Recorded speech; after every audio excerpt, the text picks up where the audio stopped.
Hello and welcome to another edition of Video Games to the Max. I'm your host, Sean Garmer, and here with me this week is Hayes Madsen, video game trends writer at Inverse and freelance writer extraordinaire. This dude writes everywhere, literally. And I mean, how you been? Yeah, I've been good, very busy Yeah, between Summer Game Fest and reviews and uh, a lot going on.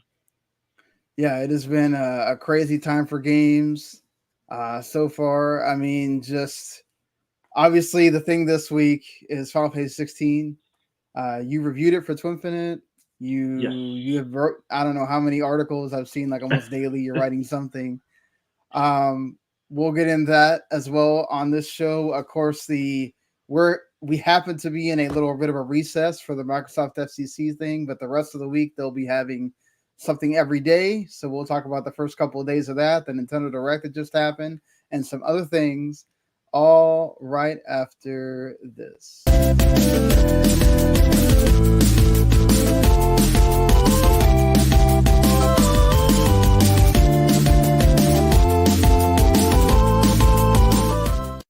You are listening to Video Games to the Max.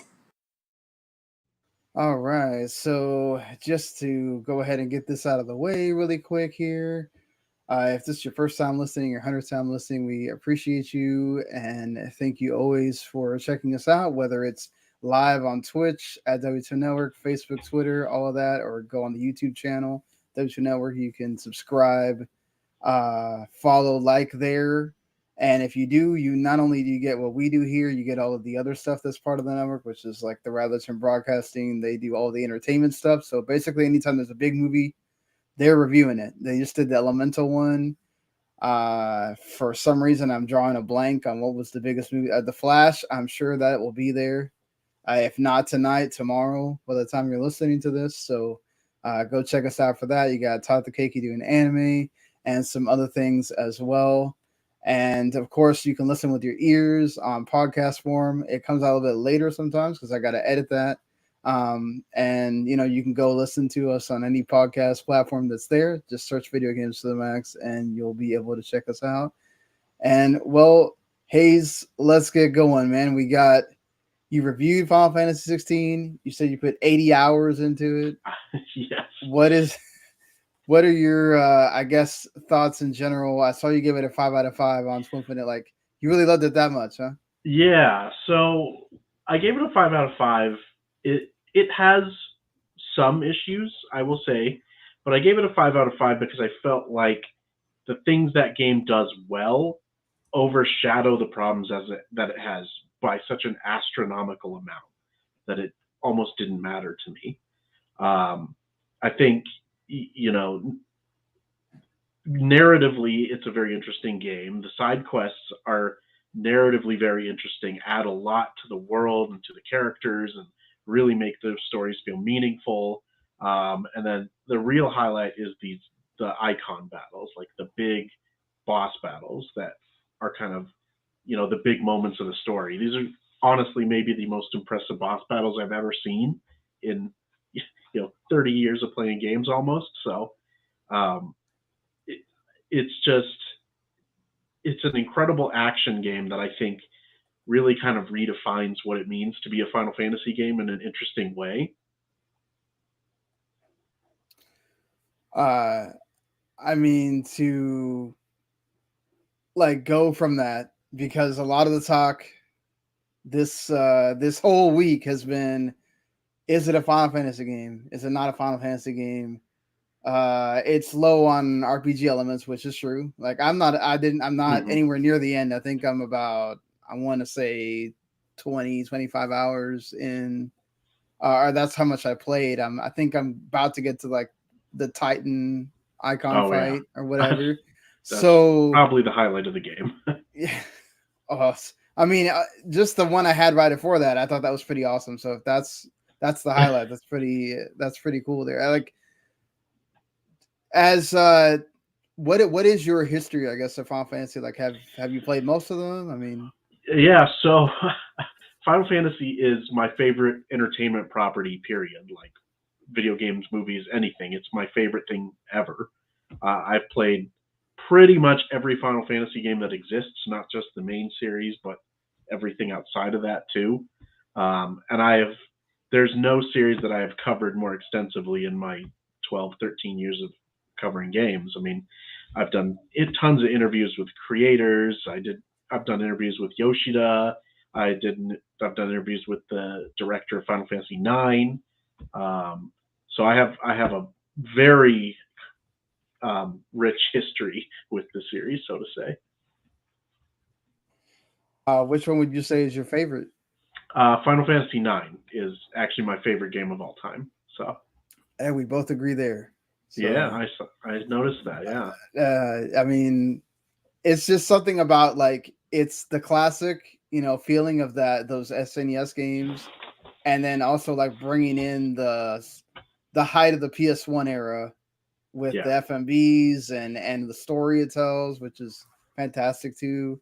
I know it's a lot of people's favorites as well, but you got the 7 crowd, the 8 crowd, all that. So it's always interesting to see what people's like favorite ones. Which one did you start on? 7 was where I started. That was my first one, and then after that I played Tactics, and then 9, and then the rest of the series from there. Fair enough. Yeah, I went, I think 10, 9, and then just kept going backwards after that. And then I played 12 when it actually, came out. So that was very interesting. That took, I don't think I got like halfway through, and I got I never been a big MMO person, and the whole Gambit system just was like, whoa, okay, this is a lot.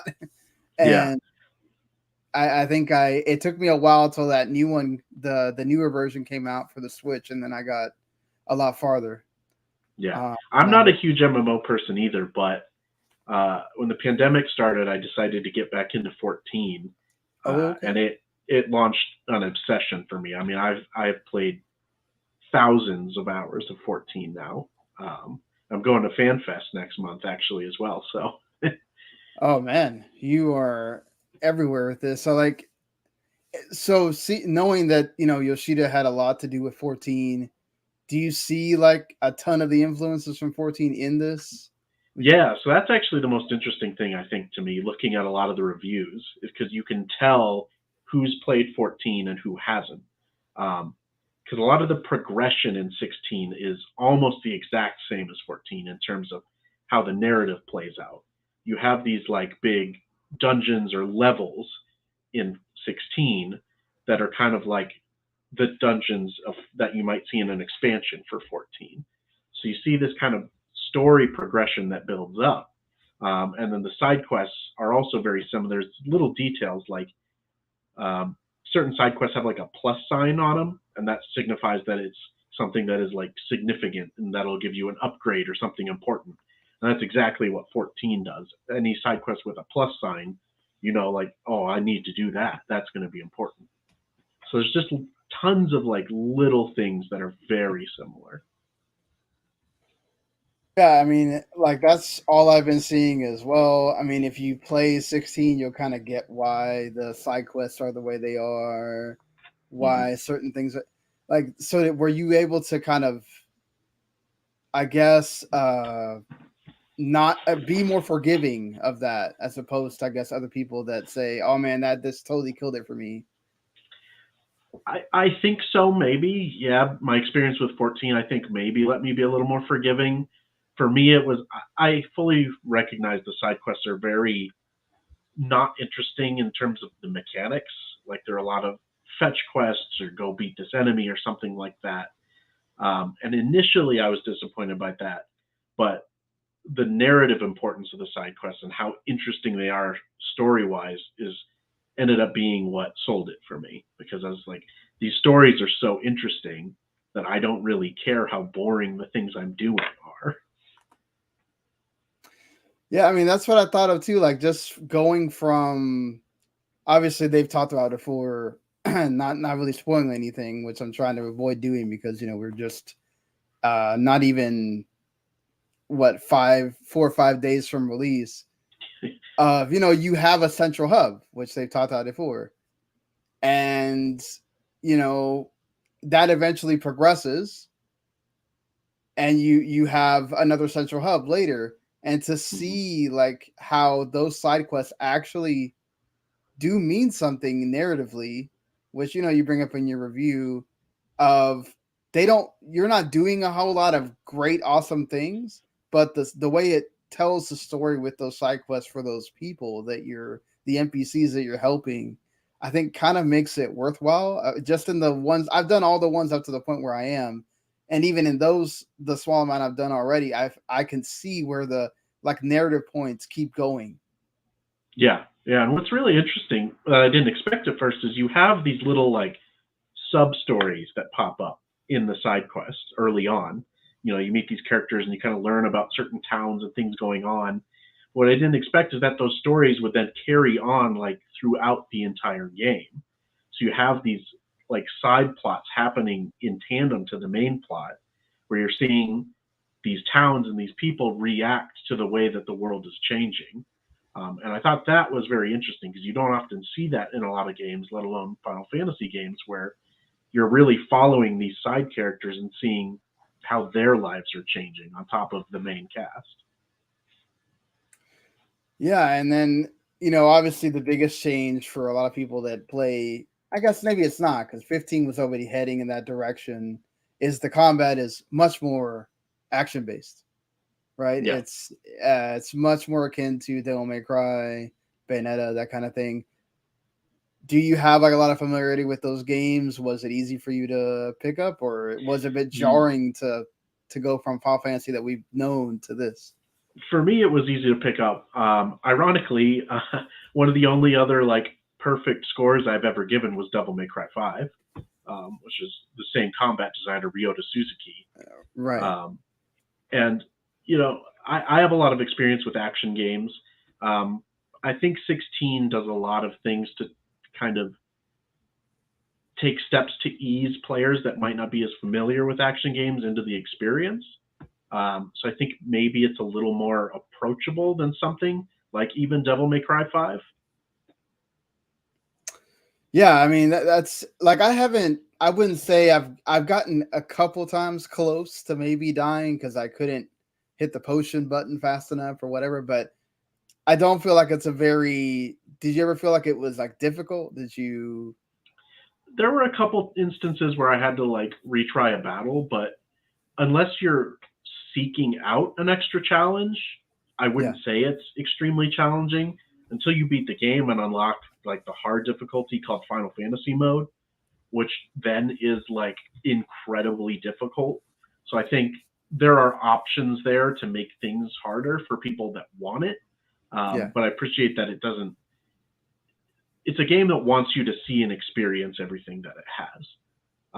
So like when you die and you retry, it restores all your potions, so that you have like a full fighting chance in the battle again. And I think personally, I think that's a smart design for this kind of game that's so story and so narrative focused, and that it wants you to be able to see everything. And speaking of that, like narrative, did you? I mean, I don't know how familiar you are with like say like the Dark Souls games or whatever. That seems to be the direction that everybody wants your game to go in when it's this type of game, right? Where it's like, okay, we've got to make it super difficult. We got to make it challenging for people so that you're in it, and then the story is sort of kind of piecemeal to you or whatever. And like you said, the story is a bit different here, where it's all about the story. It's all about the bombast, the how spectacular can we make something. Do you feel like the story hits that well that you can, I guess, forgive some of the where maybe the combat isn't as challenging? I think overall, yeah. I think there are certain themes that it kind of stumbles and doesn't deal with as well as it could. When the game starts out, you can really see like the Game of Thrones influences with a lot of political machinations and setting up all these world superpowers, and then it has this whole theme of slavery that I don't think is exceptionally well handled in the end. I don't think it's the worst thing I've ever seen, but it could be better. But I think the further you get into it, the more it starts to veer away from that kind of Game of Thrones style into more like fantastical sci-fi traditional Final Fantasy stuff, of saving the world from ruin, and not to dilute things too much, but the power of friendship.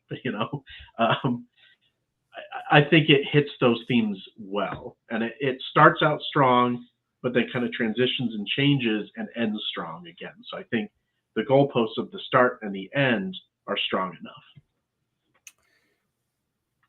That's another one of the things is, for me, one of the things that I've always enjoyed about Final Fantasy is like having your party, right? Having all the characters and seeing them grow and everything else. And even in the part that I'm in, I haven't, beaten the game, but I have already had an impactful moment, which I don't want to give away.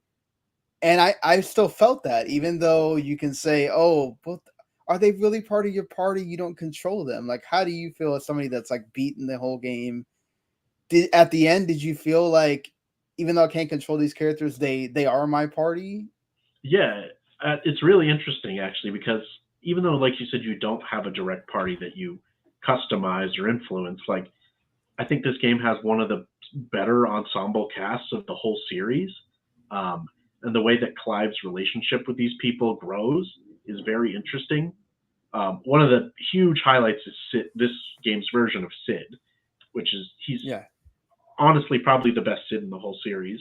But the way that he kind of adopts Clive and takes him under his wing and sees him as like a kindred soul, and then there's this really complex friendship that develops, and that relationship between the two kind of becomes a driving force for the entire rest of the story. And I think that one's the highlight, but Clive develops these really interesting relationships with other people. And it's just strange that in this game that doesn't have the traditional party has some of the best party, ideas, basically, in terms of story. I mean, plus you get a dog the whole time, so yeah. Torgal is absolutely no notes when it comes to Torgal. He's the perfect video game dog in every way. Yeah, I mean, you can pet him and play with him, or he can just be the dude that saves your butt. I don't know how many times already, and I can imagine he does that more. And he's always there, and he's always cute, and it's just every scene is better for him being in it. Exactly, and I find it interesting too, like the way they use Jill, which is like another one that's a lot in your party. It's kind of implied that she, from a young age, they're brother and sister, but you can kind of tell that they kind of show that she has feelings for him, and then that sort of like moves on, but they don't necessarily imply it directly, right? I'm not going to spoil anything, but that very much becomes a thing later on. Okay, it does. Okay. It's good. It's not like anywhere close to like Tidus and Yuna levels of romance. Yeah. But it's solid. It's a good, solid romance. That's good. I mean, it doesn't always have to be. They I think they've showed it in the demo, so I'm not really necessarily spoiling anything. But the Benedicta and Titan stuff, and then it actually makes sense later on when you do get to that moment why they do that. But I do think that that's like one of the things that I'm enthralled in the story. I'm sitting here talking to you, and I'm actually been thinking about it while I was working all morning. Like, I just want to keep playing this game. So, for people that maybe see this and go, okay, it doesn't have all these things that I associate with a Final Fantasy. What would you say to them that are like, just, I'm not playing this? It's not. Is there something you think that can hook them in? Yeah, to me, the reason Final Fantasy has always been my favorite series is because it's something that isn't defined by clear-cut lines. It's always a series that is trying new things, trying to evolve, trying to be different. And I think this is the perfect example of that. And I think even though it's moving on to action combat and more quote-unquote mature storytelling, like, I think the spirit of what makes a Final Fantasy game is still very present in this, with these complex character interactions and these fantastical stories and exceptional performances by actors and kind of cutting edge technology. I mean, this game is gorgeous. It's absolutely one of the most impressive games I've seen on this generation visually. So it still has this soul of pushing the envelope and trying to tell this interesting story with fascinating characters and tie that to gameplay in interesting ways. And I think if people think about it in a broader context like that, there's going to be a lot to enjoy with this, even though it doesn't have if you like turn-based combat, it doesn't have that and things like that. I still think the very soul of what makes a Final Fantasy game is what's most important here. Yeah, I mean, and it has everything else that the fantastic music, probably the best voice cast of all the. I mean, oh yeah, like you have your Moogles and your Chocobos and all the for God's sakes, the whole thing revolves around the summons and the crystals. I mean, you can't get any more old school Final Fantasy than that. I think the voice cast really deserves like a special mention, because even if a lot of what happens in the story isn't, the twists aren't hugely surprising, but the cast is what really sells it in this story. Every single one of them does such an exceptional job of inhabiting their characters, and Clive's voice actor, especially Ben Starr, he is the performance fantastic. He gives are just At this point, I don't see any way that he doesn't win Best Actor at like the Game Awards. I mean, unless you're going to say that the actor that plays Sid is going to be right up there with him, because he's fantastic as well. It's possible, yeah. You can just tell the emotion he has. Oh, exactly. Both of them just nail that, and then the way that they weave that story at the beginning to how that is where I'm at, and I'm sure to completion, it does a pretty good job of everything on there. Like, what would you say about, I guess, the world that inhabits? I've seen just a lot of changes. It changes a lot of scenery. Like, it goes from the medieval look to sort of more of like an Arabic kind of look at times to like, what did you think about that? Even though it's not open world or whatever, did it still make an impression on you? Yeah, definitely. Visually, it's very interesting, and I think that's something I love about 14. And even though 14 is a little more interactive and explorable, like, both games have these really like grandiose settings where you have these massive castles and giant crystals, and I think Valisthea 16 is like a really visually interesting world, especially when you see some of the cities with these like massive mother crystals just looming in the background. Then the icon battles, just a lot of the visuals going on in there are just absolutely incredible. Like, I'm not going to spoil it, but the Titan battle that you talked about and the next one after that are just mind-blowing in terms of what is on screen and happening. There's just multiple moments where it's just like, I cannot believe this is going on. Kind of the same feeling as like if you ever played Asura's Wrath. Yeah, that is all about the wildest things you've ever seen in your life are happening on screen. That's awesome. I'm glad I have a lot to look forward to there. So what is your? I get you've unlocked them all. Like, what's your favorite icon attacks? Or I think Titan is probably my favorite because it's very much based around counters. And in like high-speed action games, I really love when it has like a good parry or counter system, and just hitting that counter at the right moment with some of Titan's abilities is just so satisfying. So I think that's my favorite, and Odin would probably be a second because you get Zantetsuken. I mean, everyone. Oh yeah, I mean that's awesome. Right? I mean, so far, like I haven't like I like the fact that they all kind of have their purpose as well. I mean, you could be fine with kind of sticking to one or just sticking to like the same three or whatever, but they all kind of have their purpose, and that's, if you play around with it, I feel like there is some depth there. Oh yeah, that's where most of the depth Yeah, that's where most of the game's depth comes from, is the icon system. And like you said, like you really can go any direction you want with it and get away just fine.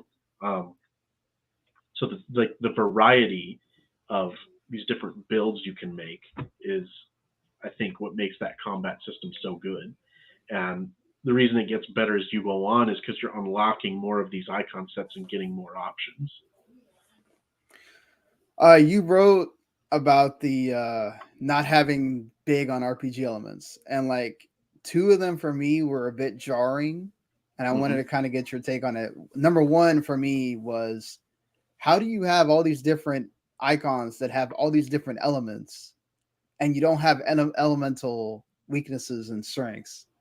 And it's just weird, like using the Phoenix firepower on a bomb, and it doesn't get huge and blow up on me. Like it's just weird, that's something you're used to with the Final Fantasy games. Yeah. And then uh I kind of forgot my point on the second one, but like, oh, the weapons, right?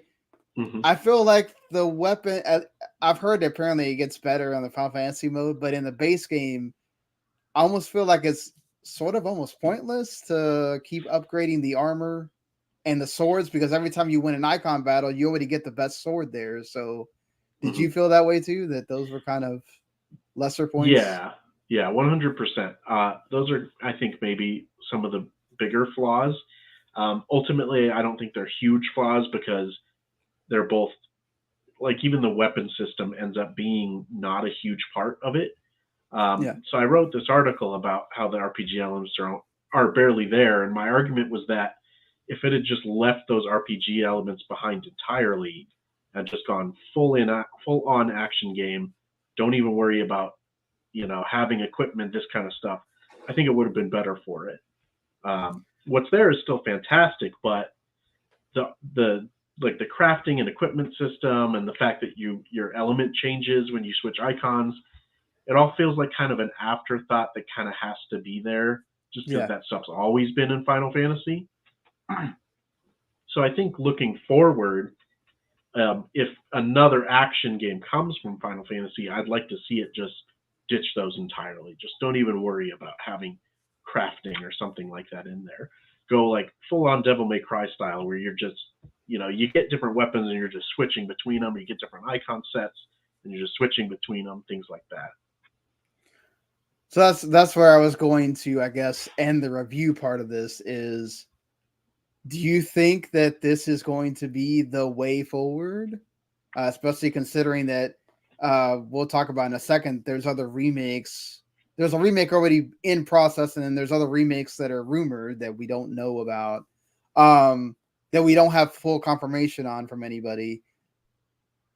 Do you Mhm. think that, as far as the main series goes, do you think that they will take that full action point for the next one, or I think a lot of it is honestly going to come down to sales and how this game does. Because Square Enix has shown in recent years that they're fairly reactive to how players, you yeah, know, receive their games. There was an interview Yoshida did a few weeks ago where he said, like, one of the reasons 16 is fairly linear is because people responded negatively to the open world in 15. So I think, reviews have been incredibly good out of the gate, but I think sales are going to make a big difference here. But I also think that the people developing this game, the team behind it, have said that, been very vocal about Final Fantasy can be whatever the people mm-hmm. making it want it to be. So it could be an action game, but if someone at Square has a really good idea for something turn based or something more traditional, then I think that could happen too. Um, it's really hard to say, honestly. I mean, I think the action stuff will continue at least with the 7 remake stuff, but Yeah. I could very well see a situation where we return to a more traditional style of Final Fantasy for 17. Do you personally want to see it go full on action, or To be honest, I don't really have a preference. I would be okay? fine either way, as long as the people, whoever makes Final Fantasy 17, whoever the director, producer, etc. are, as long as they get to make the game that they want the way that they want. That's really all I care about. So I would be completely fine with it going back to turn-based. I would be completely fine if it goes full-on action. I think both have potential. Yeah, I think they definitely do, and we've seen that they can do the hybrid as well with Final Fantasy VII. I mean, it's both of ours like favorite series, as far as gaming goes. So I don't think I need to, especially considering who you have in the background there. Yeah. How do you feel about the 7 remake, and what you think about the 7 Rebirth trailer that came out? I am 100% sold on remake and rebirth. Personally, I think I like Final Fantasy VII remake a little more than I like 16. Um, I love everything about remake. That I love that combat system. I think it's fantastic the way it integrates action and turn-based together. I've never seen anything like it. I personally love what they're doing with the story and the direction they've taken it. Yeah. With that kind of like the way they end the remake with kind of this like meta narrative about, leaving the past behind and letting its creators do something different. I love what it's doing. And I think Rebirth, that trailer looks incredible. I'm really, really interested to see what they're doing, especially in terms of like, are there different timelines going on? That scene that's really interesting to me in the Rebirth trailers where everyone's getting carted onto like medical helicopters. Yeah, it looks like they're all dead, and then we don't know if that's the same timeline or not. Like that. Yeah, which to me awesome. suggests that Zach is probably in a different timeline, still alive doing stuff. And what I think is interesting is like, okay, there's different timelines, but what does that mean? How do these timelines interact? Like, what's going on? Is Sephiroth going to travel between timelines and fight Zach and Cloud both? The possibilities are what are most exciting to me. Yeah, I mean that's what's so awesome about this, right? Is that they didn't take. I know a lot of people wanted the faithful 1-to-1, whatever, but it's like this is what's so cool. You can play that original game. You're going to be able to play it in a nicer looking way with Ever Crisis pretty soon, and then you get this, which is like reimagining, redoing of this, and getting to make it grander and still have your cool things that you remember from those games. Yeah. But like I love this too. I love the fact that like you don't really know what's gonna happen. What are they gonna change? What's gonna stay the same? What's gonna be different from the old game? Like this keeps you guessing. It keeps you wondering. If they just showed a trailer and you know it's gonna be the same thing, you're not gonna be as excited. But this makes it to where you're excited anytime they show something from this, which is awesome. Yeah, I agree. Yeah, and 6-7 years down the road when we have the whole 3-game project out, maybe we'll be disappointed, but I still think it's worth it because the way that I approach remakes is that I prefer them to be new interpretations of that source material. I don't want to play the same thing again, just looking better and feeling better. Like I want someone else to bring their interpretation to it. I want someone else to bring their take on it. I think that's what makes a remake interesting is when you get something else. Even if it's not great all the time, I think the fact of having 2 interpretations of something is what's most interesting. Yeah, for sure. And that's what's going to leave us into. There's a lot of rumor. Well, one of them is it seems like the entire Square-Enix staff wants to remake 6, which is, if you talk to a lot of people, it's the magnum opus of Final Fantasy. It's perhaps the greatest of the Final Fantasies. It's my second one behind 9. And then you got this heavily rumored 9 remake, which of course will make both of us extremely happy. And then there's been a 10 remake that's possibly popping up. Yeah. Where do you land on all that? I mean, probably you want all of them, but I mean, I guess if you have to have one, and then what do you think about? Do you think all of them can happen? Do you think some of them are kind of pie in the sky? What are your thoughts on that?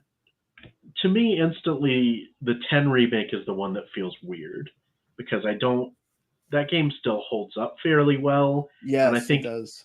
I think the resources and time you would put into a 10 remake could be just as well spent making a 10-3, which has been talked about before. And there's an audio drama that takes place after 10-2 that kind of has hints of what could happen. I would much rather see 10.3 than a 10 remake personally. But for 9 and 6, 6 I think is the most obvious candidate to remake because it's the one that everyone talks about, like you said, as kind of the pinnacle of the series, and it's the one that has the most potential for growth from a remake. Personally, I would want to see 9 more just because it's my favorite. Right. Yeah. And I think you could also do really interesting things there with, updated graphics and potentially an action combat system. I think could be really interesting in 9. Yeah, especially because you have all the different characters, right? So like, how Yeah. would you do that? Like, a hybrid system with all of them would be cool, even if they did the Final Fantasy VII remake thing. Imagine using Vivi in one and then putting over and using Dagger and then using Zidane, and like that would be awesome. You could move them all around, and I definitely want to see it. I don't know if you're familiar with the Tales series, but yes, I think like a Tales kind of combat system where you have these different characters, but they each have different roles. I think that could work really well for 9.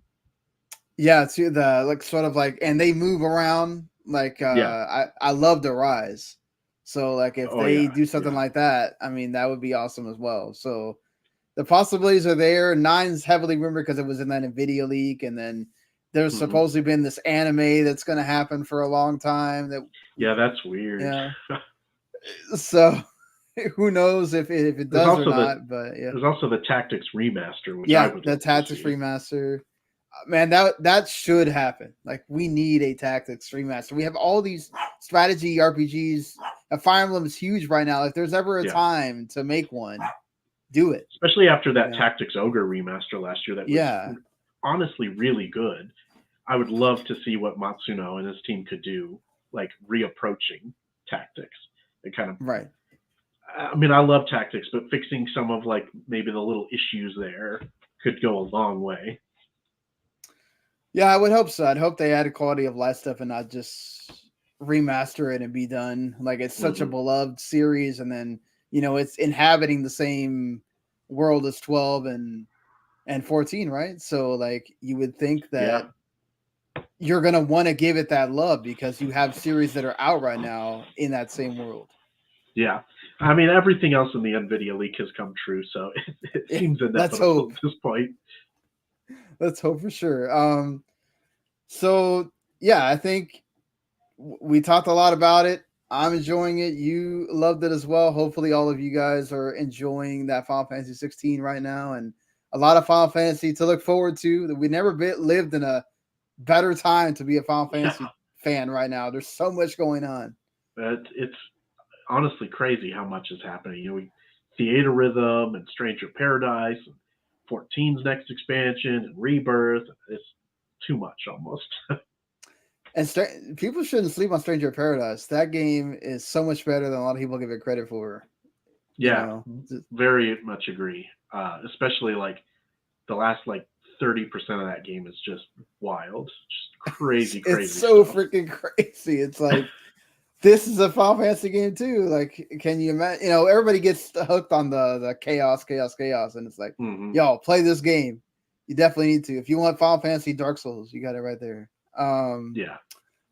And some crazy stuff. Like, so yeah, there's Final Fantasy is in a good moment right now to add on to this incredible 2023 of gaming that we have going on. But just to take a step back before we talk about stuff from the latest Nintendo Direct, I kind of like to talk to everybody about their where you started with gaming, your gaming origins kind of thing.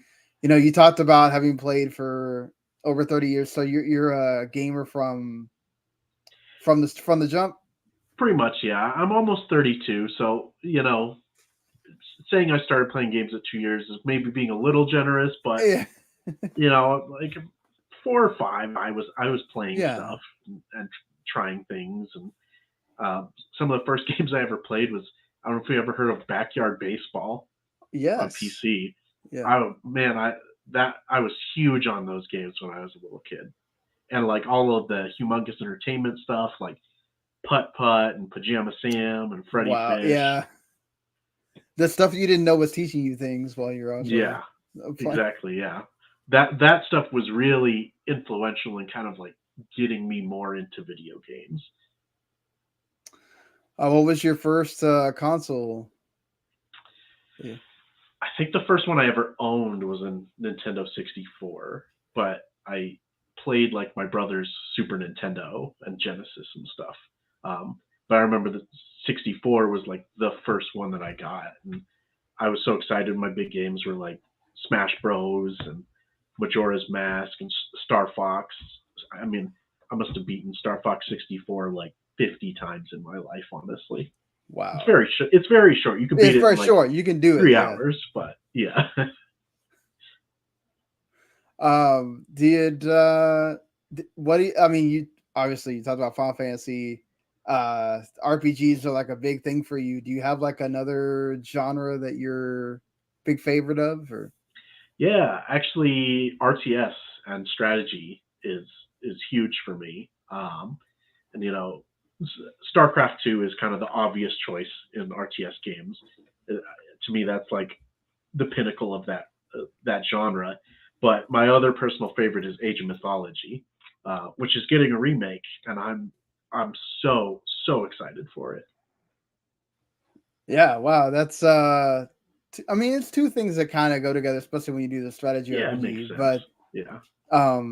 yeah, the RTS is so like how far down the road do you go with that? Do you go into like the 4X kind of stuff, or you stop at just tactical? Or... I prefer like straight RTS tactical stuff, but I dabble in 4X stuff occasionally. Okay. Sins of a Solar Empire is one of my favorite kind of 4X Oh ones. man. And then like the Age of Wonders and stuff. So I will occasionally go into 4X, but some of the 4X stuff is like, well, this is too much for me. Yeah, it's way too in the weeds. Yeah. So what would you say are like, I guess, some of your favorite games of all time? You mentioned 9 is your favorite, but what I guess else goes in that list? 9 is my favorite game of all time, period. But kind of like rough top 5, maybe I'd say is like Witcher 3, Persona 4 Golden, Fire Emblem Path of Radiance, and Majora's Mask, maybe I'd say. That's a good mix there. Yeah. You got your Yakuza is also very, very high on my list. Yakuza is another series that I just adore.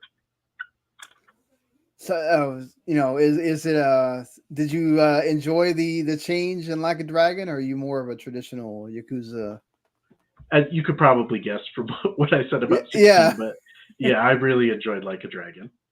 I'm very much. I mean, how can you hate Ichiban and all that crew? Yeah, that game made me cry quite a few times. It was very emotional. Yeah, it's I didn't know what to make of that game because it was really my first like deep dive into Yakuza. Because they changed the game system; it's more like an RPG, whatever. And I was like, I always fall off on all the other Yakuza games, but man, there was something about Ichiban, the whole crew.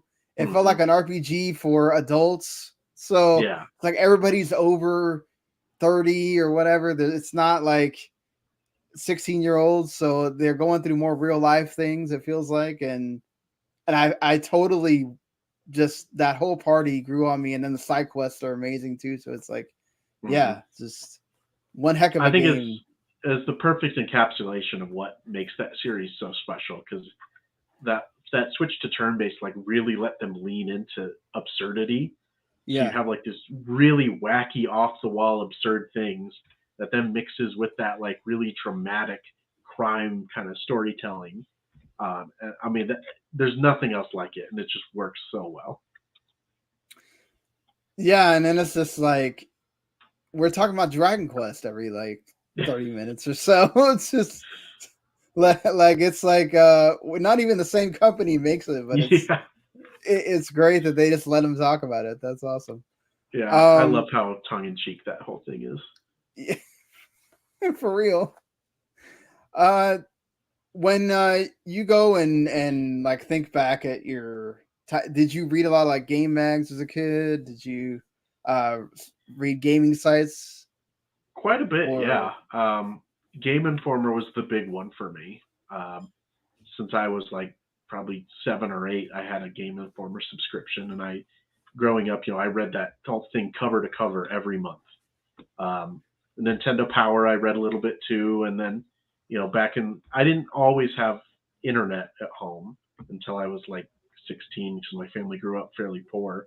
But when I could get on the internet at school, and a lot of times I would go to like IGN or GameSpy or things like that, Game FAQs. I spent a lot of time on sites like that when I was young. yeah, man, Game Informer was a big one for me, and same thing. I always liked, I guess, EGM.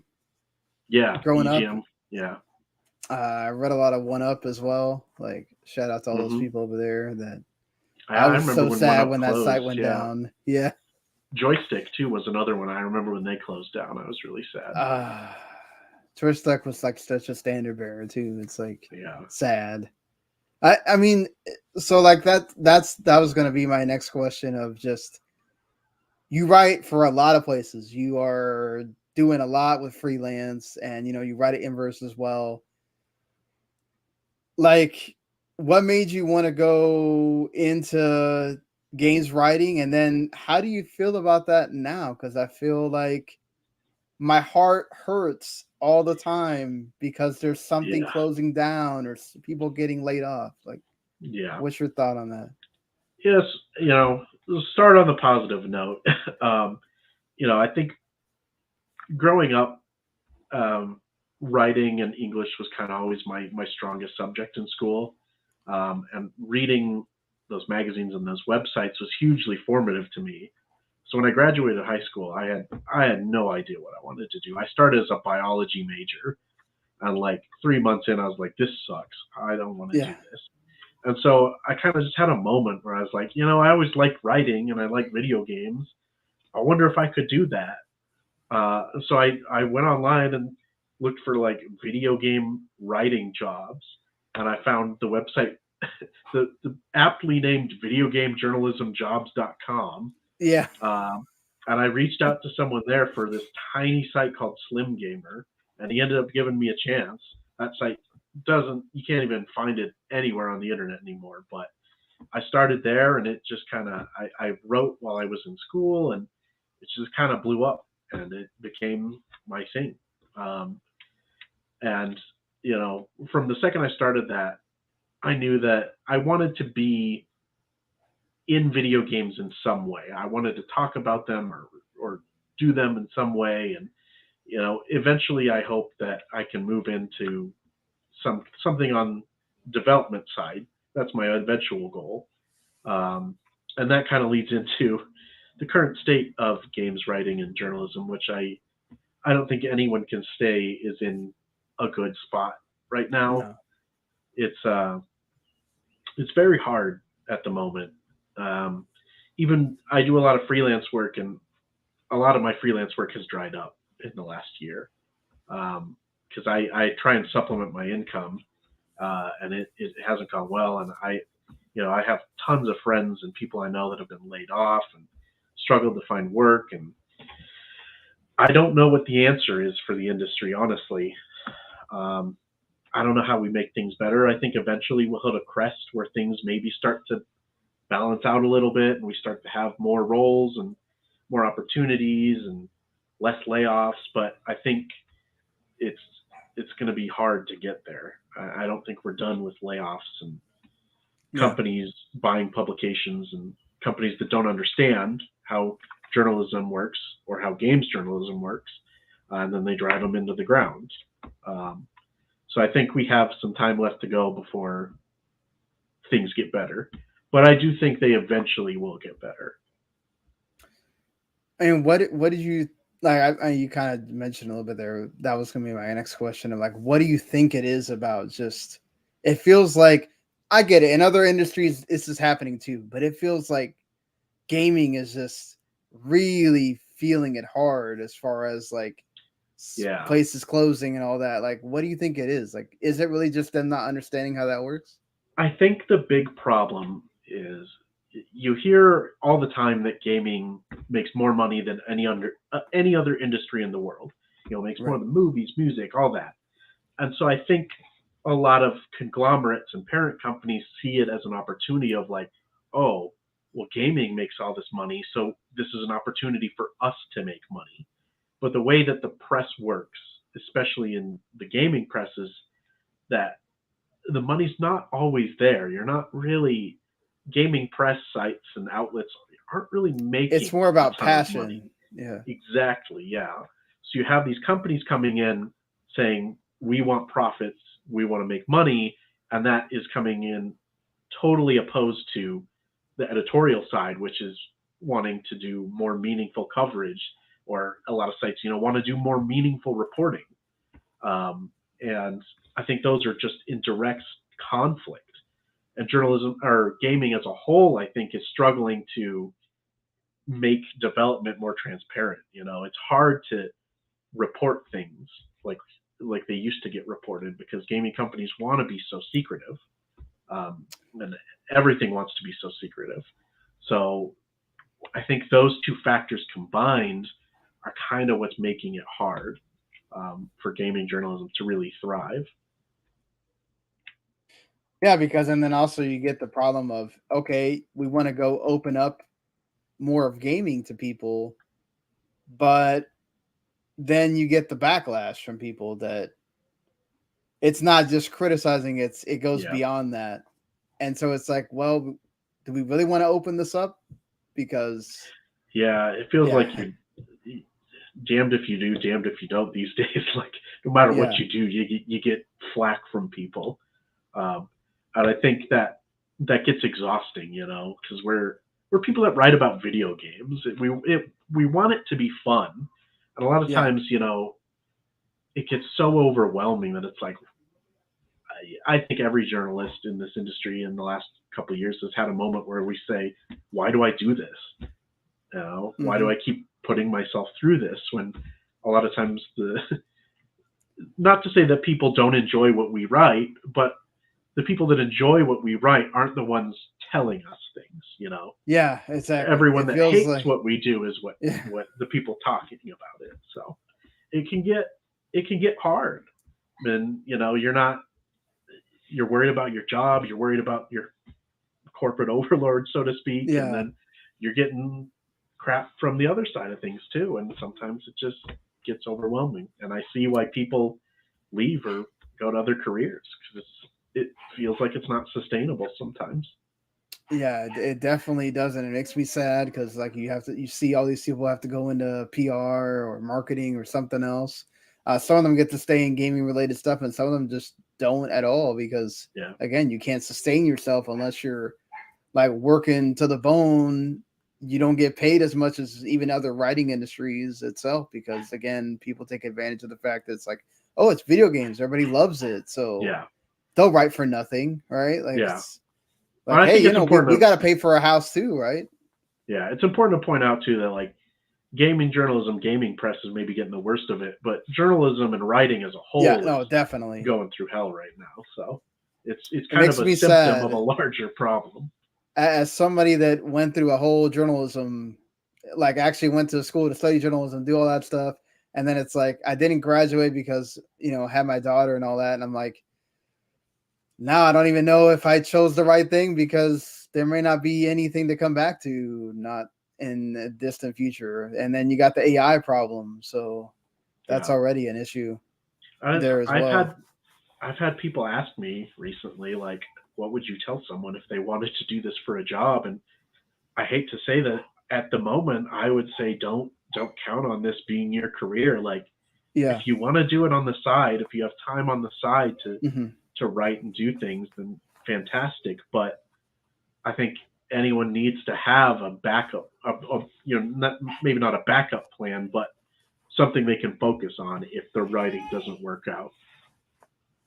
Yeah, definitely. Honestly, maybe go into like radio broadcast stuff. The whole idea of people saying it's just go and make a YouTube channel, make yourself a personality. That's a great idea. It's not easy to do, and it's not for No. everybody. There's a No, reason why some of these writers are writers. They're better writers than talking to you. on video, you know. I've thought about dabbling in YouTube, but it doesn't form for the way that the writing does. You know, writing, I know how to put stuff together, but I look at making a video and it's just like most of the time, like I don't get it. I just don't know how to do it. It's a much different skill set, and even then, sometimes I'm just like, I want to go back to the comfort of just writing something. I don't want to go through all this stuff you have to do with video. But like going back to like the gaming side of things for a second here, what do you see as like the biggest, I guess, pattern from when you were younger playing games to like now? Like, where do you see, I guess, gaming headed? Is it just going to keep getting bigger, or? Well, it's a tough question. I don't think it can just keep getting bigger forever. You know, if you look back through history, there's been a couple different gaming crashes, and I think it's inevitable that it happens again. I think the big problem is just these bloated budgets that AAA games have. Like, you just can't keep spending tens of millions of dollars on these games forever and expect to get a return on that investment. You know, like you can't have these projects that are 5-10 years and cost $300 million. Like it at some point the bubble's going to burst.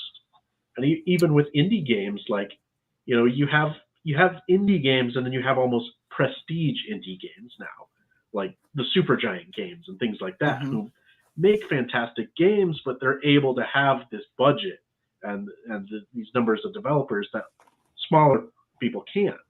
And indie games, the market's almost becoming oversaturated, I think, because any week you have 10 different indie games releasing, and it's like so many games that are great and should get attention just don't, because there's simply too much coming out.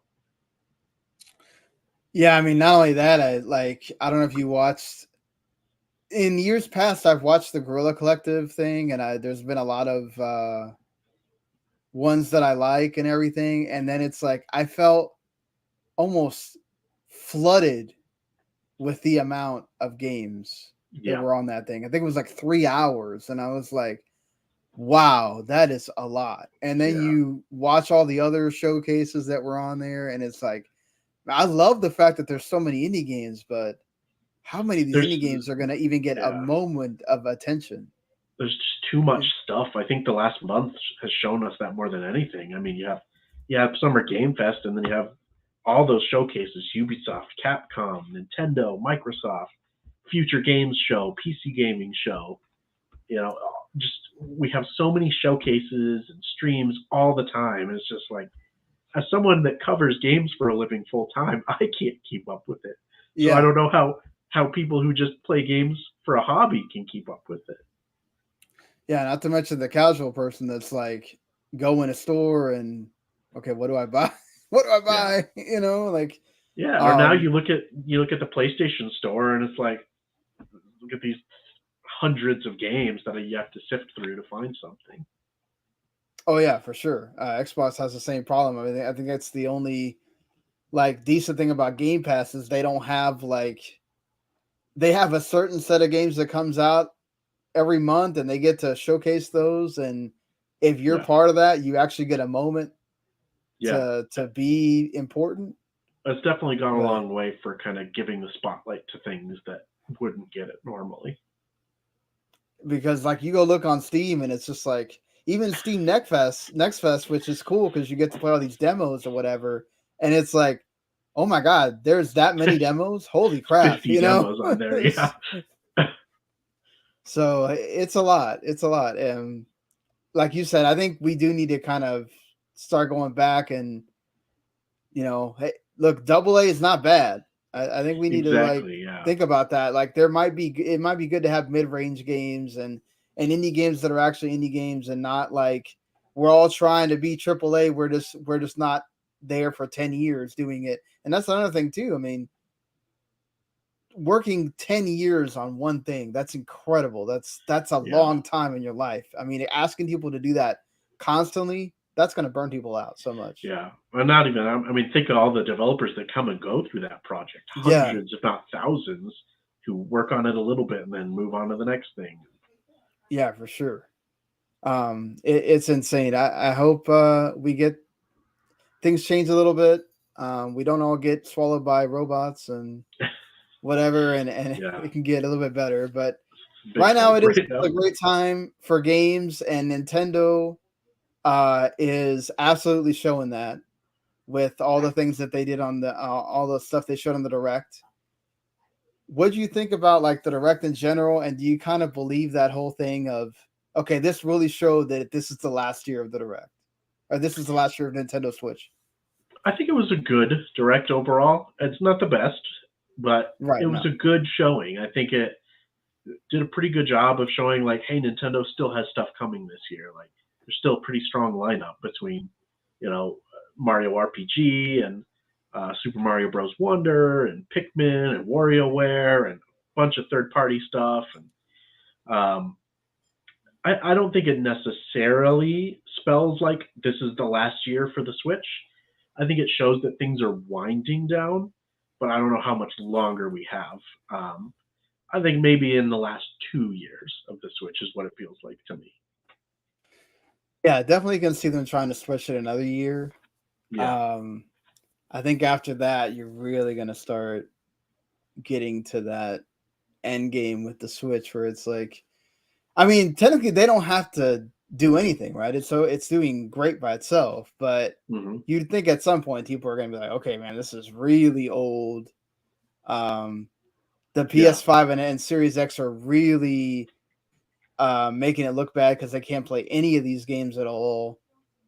yeah. Uh, They're you certainly know, not just like giving up and waiting for the next thing though, because I mean, like Super Mario Bros. Wonder is the big thing to me. Like this is a yeah, brand new 2D Mario that honestly looks like really inventive and really innovative, and yes. like this is the kind of game that I would not be surprised to see as like a launch title or like a first year title on a system.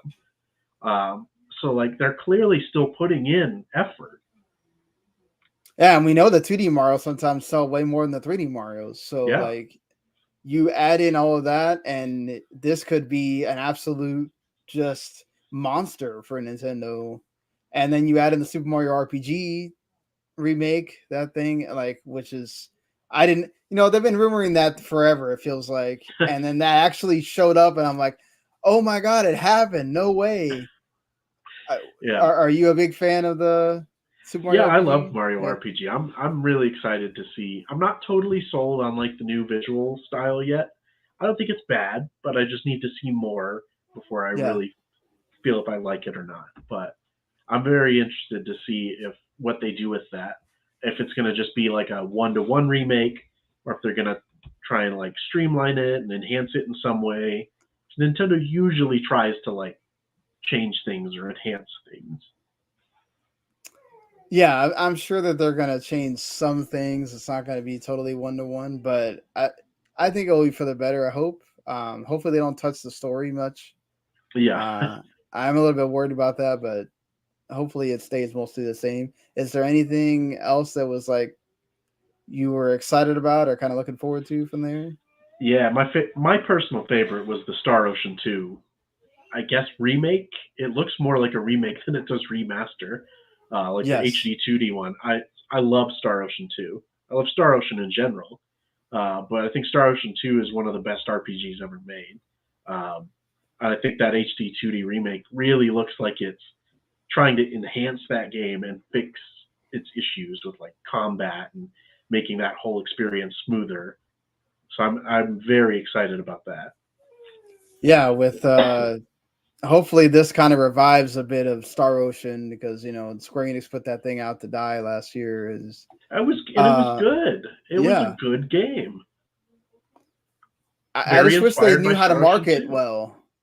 Like, The problem is they have too much coming out. Again, yeah, what we talked about. Square Enix they have like a game or two games every month. And so it's just inevitable. It's like some of them aren't going to get attention because you're just putting too yeah. much stuff out. Well, they put out like all that stuff at the end of last year, and I was just like, where It do got you buried, expect people to totally buy buried. all of this stuff? You Yeah, didn't even budget price some of these things. They're all like $60, and it's like, yeah. do you Like think Dragon people Quest have Treasures all was that a big money? one. That game Yeah, just got lost in the fall shuffle. And then they do it. They're doing it again here with Dragon Quest Monsters. Yeah. They must love December for these side story Dragon Quest games. I think, yeah, Dragon Quest doesn't do super well in the West. So Yeah. I guess that's maybe a rationale. Like, we'll just put it out in December and it does what it does. Yeah, I mean, we still got that HD 2D of Dragon Quest 3 that they haven't really talked that much about. 12. So I mean the anime game as well. So oh yeah, I forgot about that. Good God, it's just too much going on. No, it's definitely like a lot. They are just hopefully this year they kind of spaced it out more, and they can promote some of these things better. But I mean, because they've had a heck of a year already. The Theat Rhythm, Octopath Traveler 2, and you get Final Fantasy 16. Like, it just they are doing well as a publisher as far as their in terms of output. Yeah, it's just I don't know, man. A Paranorm site came out this year from them too, and that was fantastic. That's one of my favorite games of the year. But no one knows it even happened. No, exactly. That thing came out, and it's like, oh, wait, that's and it's this kind of game. Okay, like I felt like that could have got more love if they would have spaced that out more. But yeah, that's what they do. They don't. But it's frustrating because we talked about AA games. There should be more of those, and Square-Enix is kind of doing that. They're just doing it to the extreme. Like, yes, make more of those. Just kind of like scale it back just a little bit, Yeah. And I forgot about the Pixel remasters. Those came out this year too on console. So, which they should have come out from the beginning on console. But yeah, that was a weird thing. That's Square's thing. Yeah, like I thought they had a lot of stuff from as far as RPG. I feel like Nintendo is just really embracing the RPG. The Switch is a great RPG system. Yeah. There's tons of stuff on there if you love RPGs. But I mean, yeah, this Direct was, I thought, pretty good.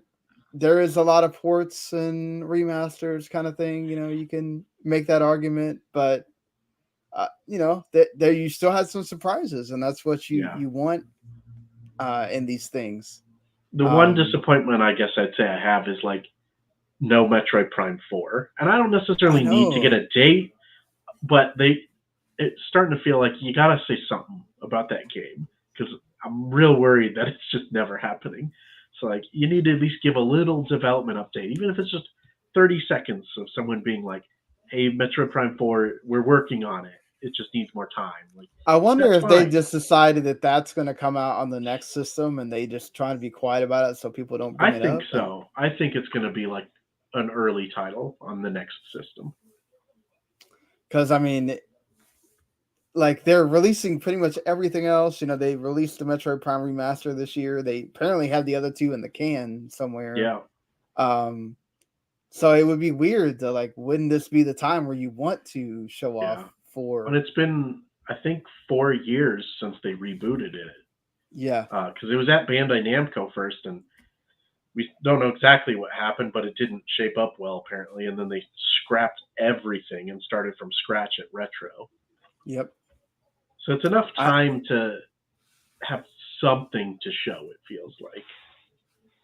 Yeah, I really hope so. I hope it's going to be good, and that, keep taking your time as long as whenever you do reveal it next time, it's not just a title card. There's some gameplay and some stuff to show from there for sure.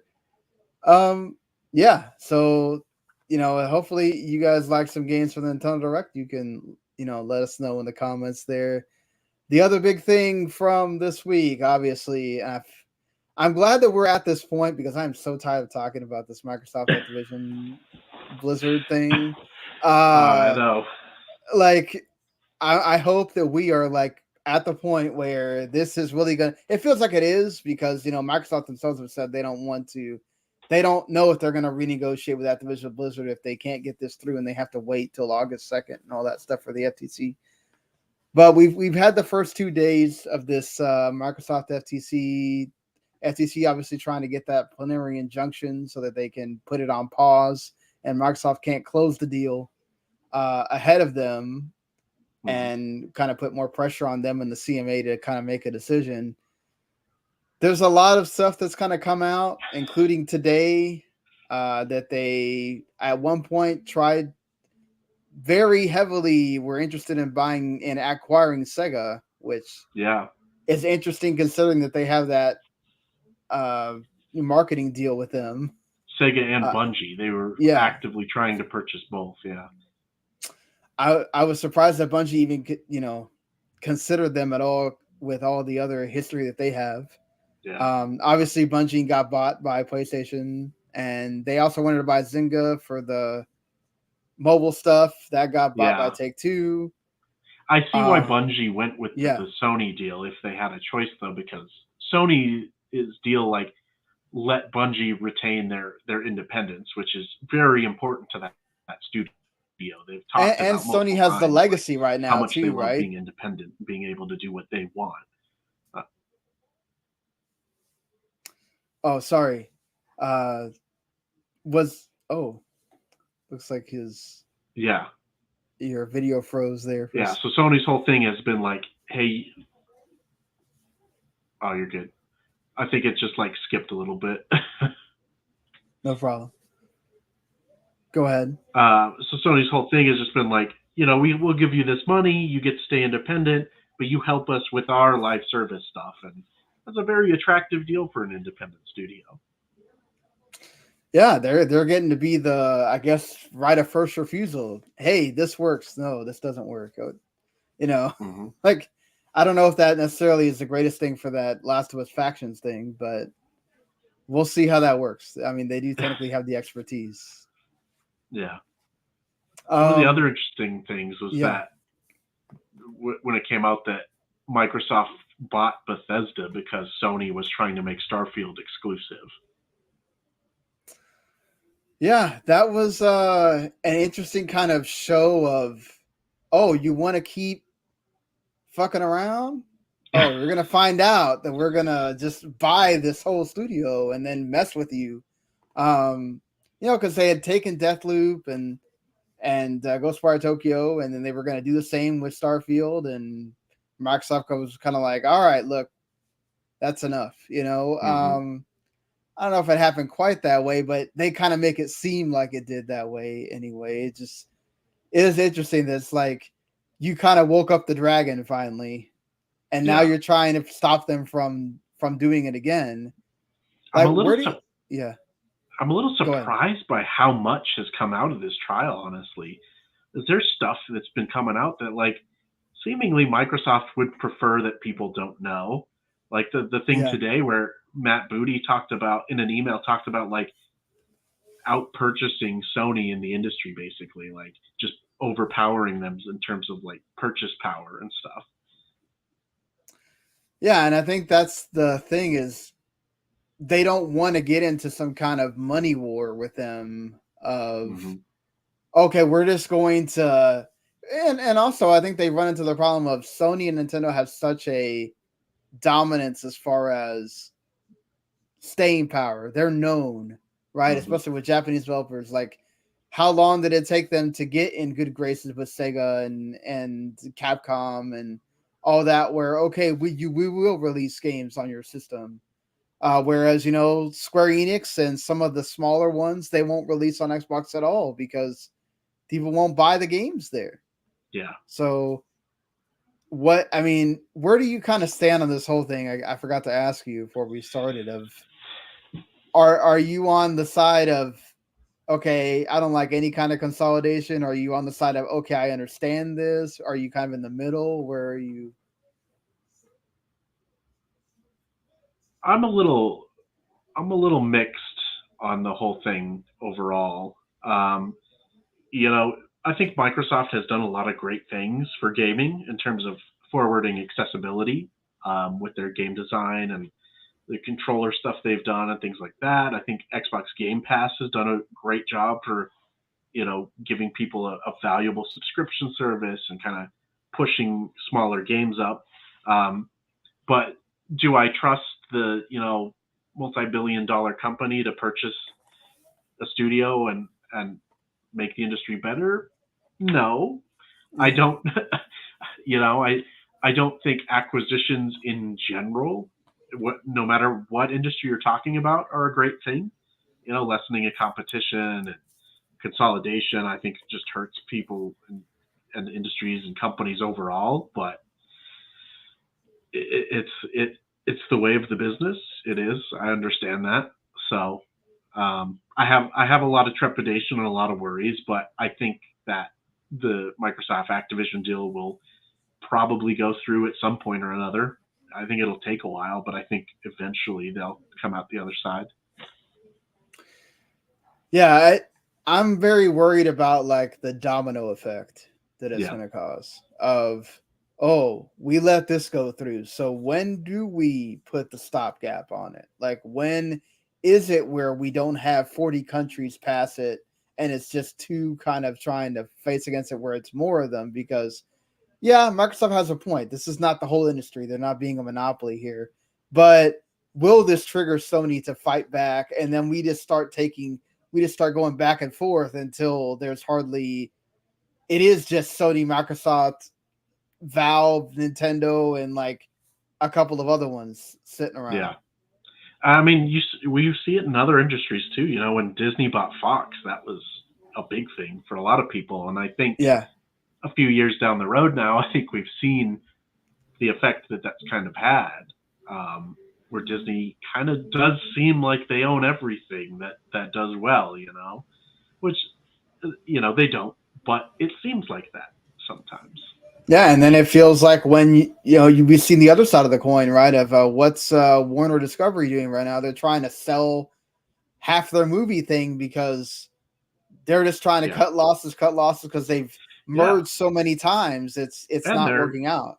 They're ditching all this content for tax write-offs, and I think it's kind of worrisome. Like, this is happening in the streaming arena and the TV and movies arena. Like, does that ever migrate to video games at some point? At what point do we see services just completely taken offline for tax write-offs or things like that? Yeah, I think the only thing that separates it is because on the streaming service, you're not buying any of that stuff, right? You could take Game Pass off, but the game can still be bought separately. So, if Sony or Microsoft say, okay, we're kind of done with the streaming things, they're not working, which thankfully they are. We need to kind of cut costs. Okay, well, all this stuff's going away, and then you have to go back to buying your Xbox first party games or the indie games that would have been on it. I don't know what that does to the industry that's already, or the gamers that are used to having it this way, but you could always still buy the game. So I think that's a little bit different in that way. Mm-hmm. I think with movies and TV and music, it's like we become so used to, I can just watch it on this thing and then I'm done. Having everything on demand, Yeah. So it's a different thing, but it does worry me with gaming of just like, how big can it get? On the side of Microsoft, I kind of want to see what happens if they do buy it, and does it level the playing field a little bit? Does it make Sony have to, do you think so? Do you think it actually does level it? It's hard to answer, really. I think it more than levels it, in my opinion. But the fact of the matter is, like, Sony doesn't have the money that Microsoft does. They couldn't do a deal like this. They just straight up couldn't. I think one of the other big questions is, like, if this deal does go through and they purchase Activision, like, what happens next? Are they just going to stop here, or are they going to try and purchase someone else? Yeah. So I think that is almost the bigger question of, like, if that does happen, what does that mean for Microsoft down the road, Sony down the road? Like, it creates a lot of scary questions, I think. Yeah, I do worry. Like, like I said, I kind of want to see it just because, okay, now we've got to see what Sony's going to do. Are they going to really put it into these live service things, which, look, a lot of them fail, to try to get their own shooter to be a big deal and see if they don't really need Call of Duty that much? What does it make the competition do? I mean, obviously Nintendo's over there in their corner just laughing and printing their money, but Nintendo can do that. They have franchises that are just amazing that keep lasting. Just Mario and Zelda by themselves. Every game that comes out is a freaking amazing thing that we're all talking about for that entire year. Mm-hmm.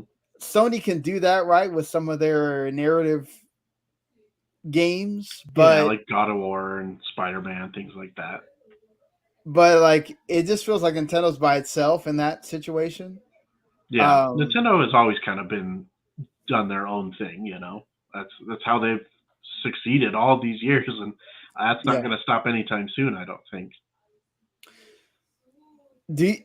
What do you think of, like, I guess Xbox's like direction of trying to get everybody in and not just being like, oh, let's be number one, let's be the number one console wars, blah blah blah. Like, do you think that that's the direction that everybody kind of needs to go in? Like, let's get mobile, let's get PC.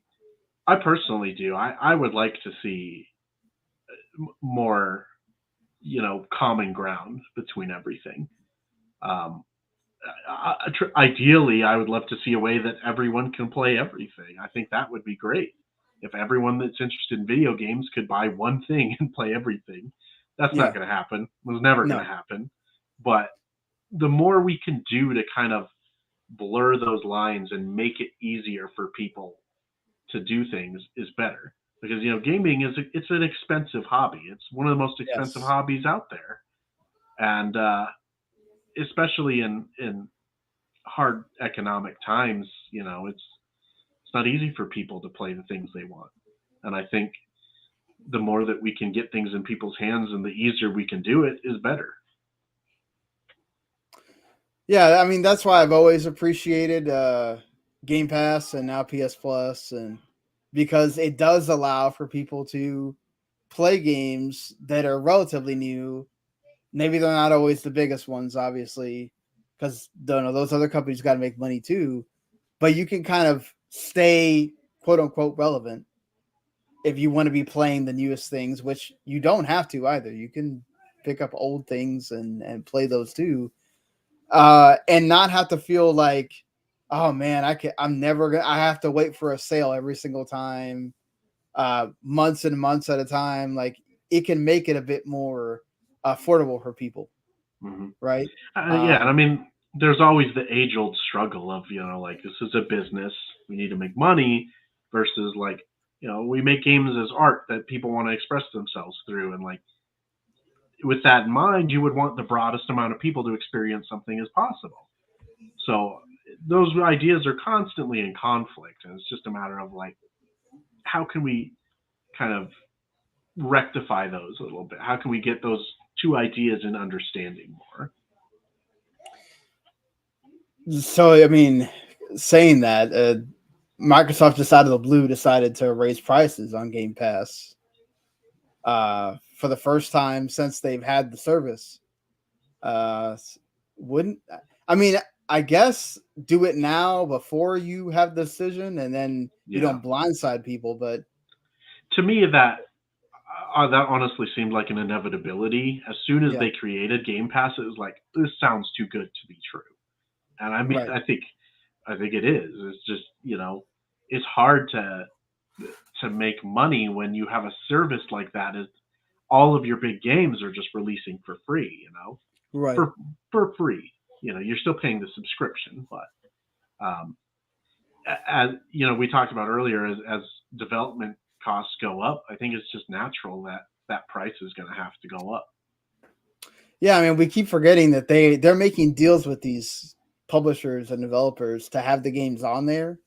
So, I mean, they got to keep making the revenue somewhere. To look, I get it. It's $1 trillion company. They can pull it out of whatever. But realistically, if Xbox, like they said in this court hearing, is a company inside Microsoft, Xbox itself has to make its own money to be able to keep giving out these deals. So they got to make the money somewhere.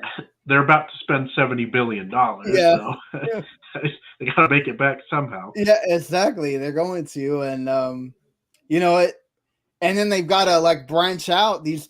That's to me, like the wins for this are the work environment for all the Activision Blizzard employees is going to get better. Right. And then hopefully, yes. Yes. Well, hopefully we don't know. There could be bad things happening at Microsoft that nobody talks about. But for the most part, it seems like you don't really hear anybody saying that Xbox is a bad work environment, at least. And then also like getting to see maybe all this, because right now Activision has everything tied into Call of Duty. And then you have Blizzard doing their things, right? Like I want to see some of these developers like get to branch back out and do some of these other franchises that have been dormant, or maybe don't do a Crash Team Rumble, actually do another Crash game that people actually like the big one I think about is Toys for Bob, the studio behind Crash Team Rumble. Like they're primarily just a Call of Duty support studio now. Exactly. Same with Raven Software. Like I'd love to see both those studios get to do something they want. Toys for Bob, I'd love to see them make a new Spyro game, but everything just has to feed into that machine that is Call of Duty. Yeah. And so I think with some of Microsoft's infrastructure, maybe you might have a chance to make more unique things. Like Josh Sawyer, the director of Pentiment, talked about last year how like Pentiment wouldn't have been possible if Game Pass didn't exist, because it gave them the chance to like have a smaller game with a smaller budget and a smaller team and be able to justify making that when you can put it on a service rather than have to worry like, is this going to sell? Yeah, Hi-Fi Rush, same thing, right? Like exactly. Yeah. We need more games. I mean, look, I know that they don't draw the big eyes and the big bucks or whatever, but we need more games like that. Like we need games that they can be hyped, they can be acclaimed, but they're not. Look at Hades, right? Like it is sort of in that same vein of Supergiant has gotten big off of Hades. They're making a Hades 2 because of that. They obviously have the history with the other games, Bastion and Transistor and Pyre and all that, but Hades was obviously their big explosion game, the one to put them on the map. Like you need games like that to kind of keep things going in the industry of just, it isn't all about AAA like we talked about. So if Game Pass makes that happen, I think that's great.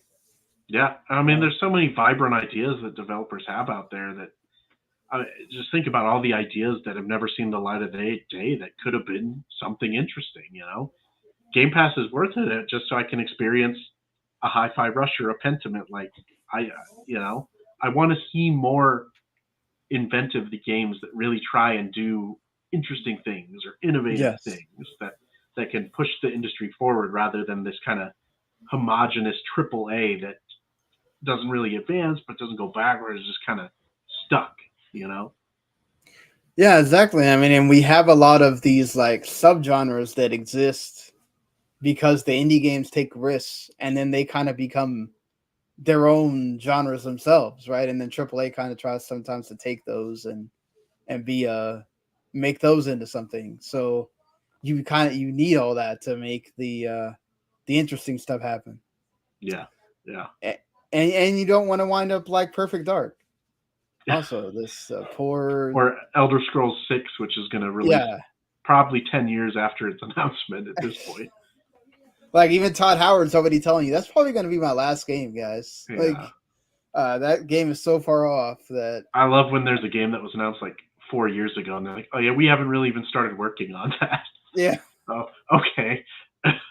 Like we just announced it. We had to tell you it was like in thought process in my head, but here I'm glad that we've gotten away from that for the most part. Yeah. Because we talked a lot about Square-Enix this episode. They used to be very bad about that, and they've gotten better in recent years. They've gotten more used to like, we're going to announce something and it's going to be out in 1 or 2 years. Even Rebirth is like that now. Yeah, like I'm amazed still at how fast that is coming. I thought it was going to be farther off, and then when they said, "Oh, it could even possibly come out 2023," at first I was like, Wow. Yeah. They've really been working on this. That's incredible. Uh, yeah, And I mean, I would much rather companies and developers, hold stuff until they really have something to show, exactly. rather than just that typical CG trailer. Like, it'll be here when it's here. And Yeah, I'd much rather see the gameplay and know what it's going to be, not feel like you got cheated when, like a lot of people thought about Avowed, right? The CG yeah, that they showed at first is not the same thing that they showed at the Xbox showcase that people got upset. So yeah. I think managing expectations is very important in this industry, yeah, because gaming more than anything has this bad habit of playing into this hype cycle, and people just get so incredibly excited for things, and like there's no way that it's not going to be a disappointment because they're expecting the moon. And it's just right. like, it's just not going to happen. So I think managing expectations from the start is really important for companies to do from a marketing perspective. And I mean, and that's why even though I didn't watch all of it because it's really long, but I did appreciate the fact that Microsoft took all that time with Starfield at their Hmm. direct and like kind of let you know, look, this is what the game is. Yeah, So that was the you best showing decide they've had for that now. game. Exactly. You decide if you want this game because this is what it's going to be, and not like, oh, we're still talking about, oh, we're going to be able to do this. Don't do the No Man's Sky thing where you promise the moon and then you get not even half of that when the game comes out. Like, Yeah. so I'm glad that they went that route. Um, but as far as Microsoft and Activision goes, at least they have the promise of Starfield to finally show you that they can own a studio and it makes this. They have some other ones like we mentioned. Obsidian has been on fire every time they make a Yeah. game. Hi-Fi Rush was really good this year, but it's not, I think, the output that people were expecting. It feels like 2024 is kind of finally going to get all the stuff in a row. But Yeah. Starfield, I think, is going to be the one that can finally show, oh, Microsoft can own something and it will be something great. Yeah. You know, I think you're spot on. Like, it's really important that they show, like, that we can put stuff out. Because they keep buying all these studios and having all these projects, but then they're just always in development and always yeah, over the horizon. And like, Starfield's a big point for showing, like, all these moves that we've made are meaningful. Like, we have plans. We're not just kind of like making it up as we go. right. Um, speaking of making it up as we go, it feels like the ESA is doing that with E3. Um, with we have basically like a calendar from the convention center that kind of shows that 2024 and 2025 E3 were probably going to be canceled. The ESA quickly came out and was like, no, none of that's being canceled, but yet you canceled the 2023, and that was supposed to be the one that you were going to make the comeback for. Obviously, Summer Game Fest happened, or I guess it's still happening technically. I don't know if some of these other showcases are technically part of that or not. What do you like? Summer Game Fest just happened. Mm-hmm. When it ended for me, I felt like, oh, I think I'm finally getting what Jeff is doing. This actually felt a little bit more like E3. Do you think that it? How do you feel about E3? I guess going away, or if this finally is the nail in the coffin? And do you think that Jeff can ever get Summer Game Fest to be what E3 was? I don't think we're ever going to have another experience of what E3 used to be. Just because the industry has changed so much, since E3 stopped, we've seen so many developers start doing their own streams and their own announcements and showcases. And Nintendo Directs have become bigger than ever, and Microsoft Yeah, does their own stuff now. And it's like, the way that games are marketed and shown off has just changed so much. I don't think we could have another kind of E3. That's not to say that E3 couldn't exist in some form. I just don't think it's ever going to be the like lofty height that we held it up to before. Um, Summer Game Fest is good. I think it has room to improve. I think all of Jeff's shows kind of have a similar problem where they all just feel a little too bloated. I think he needs to kind of streamline stuff a little bit. Maybe say no to one or two announcements. You don't have to pack it 2 hours, 2.5 hours full. Make it a leaner show that's an hour 15 minutes, more tightly paced. Just kind of. Nintendo is really, to me, mastered the game. Like no one does their showcases like them. Those directs they feel snappy. They feel like stuff's moving on. You're getting big announcements. They're paced well. You're not bored during a Nintendo Direct. Even if you're not excited for everything in a Direct, you're not bored during it. Yeah. So, this is all a roundabout way of saying that, like, I think we have a lot of figuring out to do for what happens with those summer events. I don't think what happened this year is the best way of doing it, because we have Summer Game Fest and then we have the seemingly never-ending stream of other showcases. I'd like things to be brought together a little more, so we can maybe have them in a few events rather than you have to make a spreadsheet of everything that's happening so you can keep track of it. Yeah. That was the nice thing about E3. It's way better than the one that they had like 2 years ago, whatever. It was like months and months and months long or whatever. They've got shortened it some, but I agree. It needs to shorten a lot more. I think it's very important to have an event that brings the industry together.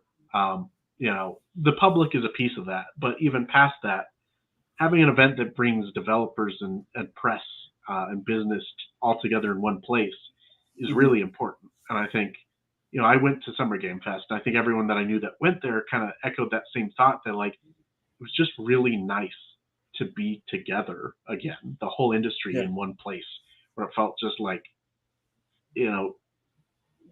bringing everyone together where we can talk and kind of like see each other and just bring things out is just really important to do. And so something like that needs to exist in some form, is how I feel, if you're basically going to sum it all up. Yeah, definitely. I'm glad that Jeff has helped that exist. And, it obviously has a vision for wanting to improve, and he listens to feedback and he tries to get better about that. Hopefully Summer Game Fest will have more inclusivity when it comes to its presenters in the future as well. The shows and all that. But I feel like the point is that he listens, right? He doesn't. He tries to make it bigger, but he also doesn't try to bloat it money wise like the ESA did. I think what he really needs to do to make that show evolve is to kind of take himself out of it a little bit. He can still be the one that he can still be the one that oversees everything and puts it all together. But so much of Summer Game Fest is about like Jeff Keighley showing you things. I think it would be better if you had other hosts or developers, or like take him out of the experience a little bit. Have him, maybe he introduces the show at the start, but then he doesn't need to be the person hosting the whole thing or talking about everything or interviewing every developer.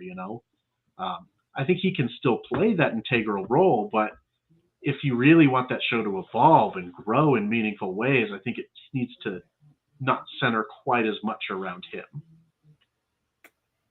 Yeah, I can see that. Plus he has the other thing. He has the Game Awards already that kind of are also centered around him as well. And like he doesn't Gamescom now as well. Yeah, exactly. That's the thing. You got the opening night live thing. You got the Game Awards. But Summer Game Fest is kind of like his big thing that he wants. Like obviously the Game Awards are huge for him too, but that we kind of know where that is and what that is going to be, and kind of the limitations of that as well. Whereas Summer Game Fest feels like that can be improved, like you're saying.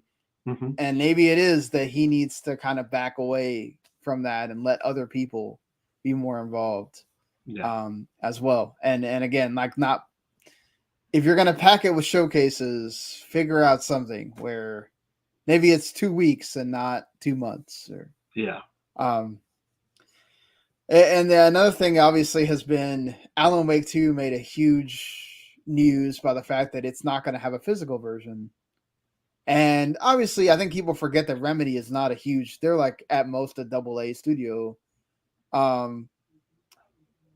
But their reasoning, they came out with it now finally, is that it allows them to patch the game all the way up until launch, basically, because they don't have to make a gold version of the game. Do you see that this could kind of be another tide turner towards more people doing this? Yeah, I think the writing's been on the wall for a while. That the industry as a whole is kind of shifting to a more digital focus. I'm a physical collector. I love physical stuff, and I don't want that to go away. But I think Remedy's reasons make sense. I can see why they would make those decisions. I think the best option. I heard a lot of people talking about this week how like they'd like to see gaming go kind of where the music industry does, where you get the digital release, and then later on maybe you get the physical release with like vinyls or like special physical releases and things like that. I would be fine if we do something like that where you put the digital game out and then maybe a physical version comes later down the line. Like things like Limited Run has done a lot of that. So I get why they're doing it, and I get why people are upset about it. I think for a studio like Remedy, like Alan Wake 2 is clearly the most ambitious game they've ever made, and there's a lot they want to do with this. And to me, if not making a physical copy lets them kind of see that vision through a little more, I'm okay with it. I'm not happy about it necessarily, but I'm okay with it. Yeah, I can totally see it from their perspective of we don't want to run into the problem that a lot of other games have been having this year where, okay, we have to make a version that's going to be on the disc, and then we got to do updates, then we got to do the day one update, and then we got to do all this stuff. And then it comes out and it's not as great as it could be because you have to have the physical version. If this actually does let them make a better game, that they have a better version of launch, I'm totally fine with that because that's what you want. You have that first impression still matters a lot, especially when it's not a super known. Like I think people sometimes forget that Alan Wake is not this huge franchise. It's a kind of niche kind of thing. Fairly niche, yeah. I mean, and they did. They made kind of like their own universe with Control and all that and putting it all together, sort of. Mm-hmm. And I love all that. I want to see how they maybe connect all those things when Alan Wake 2 comes out. But I think most importantly, I don't want to see, oh, this game's broken at launch. Another game that came out this year. I mean, even Final Fantasy 16 has the problem where the performance mode is not great. And apparently it's making some which I think part of it is also where you have your PS5, but I also haven't played in performance mode. So I played in quality mode the entire time because once I heard performance mode is what it is, I'm not going to play it on there because, I have a 4K TV or whatever. I'm just going to play it in quality mode. I want it to look nice, but the overheating of PS5 consoles is actually very important. I learned that recently. Too. Yeah, that's important too. I was playing Ratchet and Clank like a couple months ago, and it just kept crashing on me, and I was like, I guess I need to clean my PS5, so I took it apart and I sprayed it out, and that fixed it. Never had a problem again. Oh, okay. People need to do that too. I also I think from what they told you at the beginning, this PS5 is big. Don't put don't have it in an enclosed entertainment center. Have it in the open. You got to give it room to breathe. Yeah. But the Alan Wake 2 thing is hard because, I mean, the fact of the matter is there still are plenty of people in the United States that don't have access to internet. Yeah. And that makes it difficult, like they can't update games, let alone a game you want doesn't have a physical copy. How do you play it if you don't have internet? So I get why it's difficult, and I think there needs to be some kind of middle ground, but I'm not the one to provide the answer on how to fix that, basically. If it does allow it to where they don't have to have as many updates, then that's good. But yeah, I agree with you. Not having that physical version, I don't do physical anymore. Everything's digital, especially doesn't help that when you get review codes, they're all digital. So when that happens, you're sitting there. Okay, well, almost all my stuff's digital. I'm gonna have a couple things physical, and then but I do feel bad for for folks that love that physical stuff. And then if this is the way it's going to go, we've seen it with movies and where you go to stores and it's like the movie collection keeps getting smaller, smaller, and smaller, and games have become that too. You go to Walmart, the game section is smaller and smaller. So yeah, movies too. There's stuff that's only on streaming, so it's like, you want to watch Martin Scorsese's The Irishman, like you better have internet. Yeah, get Netflix and watch it, or watch it another way, but you still gotta have internet. So yeah. So yeah, I mean, I think that's kind of it for what I had on the docket today. Really quick, just I know everybody's still probably going to be playing Final Fantasy 16 and everything else this next week, but there are some games coming out of note this week coming here. Story of Seasons: A Wonderful Life, the remake of the Harvest Moon game from the GameCube era, is coming out basically today, as you're listening to this. And then that AEW Fight Forever game, which is actually pretty good. I've been playing it. If you want that feeling of like WrestleMania 2000 No Mercy, this thing copies it to the T, to the point where you even have the same looking momentum meter and everything. It's incredible what they were able to do, Ukes and the folks here. Enclave HD is coming as well. That's the hack and slash game. I'm excited for Ghost Trick, Phantom Detective. I'm very excited for that too. I love that game. I don't know if I'm going to pick it up immediately because I got to review this game here, but I will pick it up pretty soon because I've been waiting for this to come out. And then when they showed that last bit, the demo at the Capcom showcase, I was like, okay, you got me sold here with this. That Ghost announced everybody went to Switch. It's incredible that first game was a launch game. They put so much behind it, and then this game just gets shadow announced, and they're like, "Oh yeah, it's coming at the end of the month, by the way." I haven't played it. It's not out, but I don't have high expectations for it. Let's just say that. Did you play the first game? Yeah, the first one was fine. But you have to. The hard part with that game is you have to have a group of people that's willing to like get into it. You have to have people that are willing to like be outgoing and have fun with those games. So if you don't have a group of people that's willing to do that, you're just not going to have any fun with that game at all. Yeah, definitely. Exactly. It's a party game, but people got to be willing to kind of make fun of themselves to do it at the party. An indie game called Crime O'Clock, which is another like one of those puzzle adventure games, and it looks kind of cool. It looks like they kind of drew it with like pencil, and then you kind of got to solve the puzzles around it and stuff. It's actually neat looking. And then the Master Detective Archives Rain Code, which is made by, you could tell immediately in the art style it's made by Danganronpa people because it looks just like those characters in the Danganronpa games. It's for Switch, so if you like those, the kind of visual novel, like puzzle game, you got one right there for you coming here in a couple of days. So, and thank you so much, Hayes, for being on. Anything you want to promote or anything like that? Well, thanks for having me on. First off, it was a lot of fun. If people want to follow me, you can go on Twitter. I'm at Soulfleet, SOLFLEET. Or I do most of my work on Inverse, so you can find me over there, and my other great team members that we all do great stuff over there. So just go check out Inverse. Yeah, definitely. Hayes has got a lot of Final Fantasy 16 stuff that he's written. That piece that he wrote about Sid and Clive being like such a key relationship in the game, I thought that was so good. So props to you for that. And yeah, man, thank you so much again for being on.